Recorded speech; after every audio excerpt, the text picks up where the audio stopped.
શું ખરેખર સતુ ભુવાના શરીરમાં માતાજી આવે છે કે પછી ગરમ તેલમાં હાથ નાખવાનો ચમત્કાર માત્ર એક ટ્રીક છે? અને જો આ ટ્રીક હોય તો પછી લાખો લોકો શા માટે તેમની પર વિશ્વાસ કરે છે?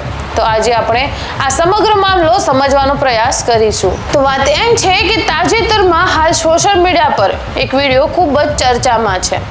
વિડીયોમાં એક ક્રિએટર દાવો કરે છે કે સતુ ભુવા દ્વારા કરવામાં આવતી કેટલી બાબતો કોઈ ચમત્કાર નથી, પરંતુ તેને વિજ્ઞાનની મદદથી સમજાવી શકાય છે.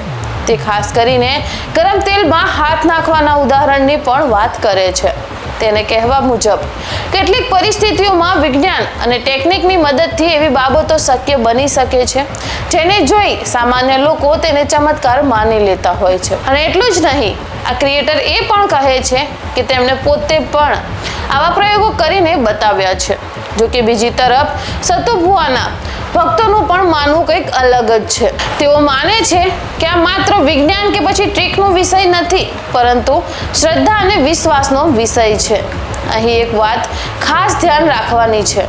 હાલ સોશિયલ મીડિયા પર અલગ અલગ લોકો પોતાના અભિપ્રાય અને દાવા રજૂ કરી રહ્યા છે, પરંતુ કોઈ પણ દાવાને સંપૂર્ણ સત્ય કે સંપૂર્ણ ખોટું ગણતા પહેલા તેના પુરાવા અને તથ્યોને જરૂરથી જોવું જોઈએ. તો એટલા જ માટે કોઈ પણ વાયરલ દાવા પર વિશ્વાસ કરતા પહેલા તેની તપાસ કરવી અને વિવિધ દૃષ્ટિકોણ સમજવા તે ખૂબ જ જરૂરી છે, કારણ કે સત્ય સુધી પહોંચવાનો રસ્તો હંમેશા પ્રશ્નોથી જ શરૂ થાય છે. તો ડાયરેક્ટલી આપણે સતુ ભુવાને આ તો ન કહી શકીએ કે તે ખોટા છે અને તે લોકો સાથે ઠગ કરે છે.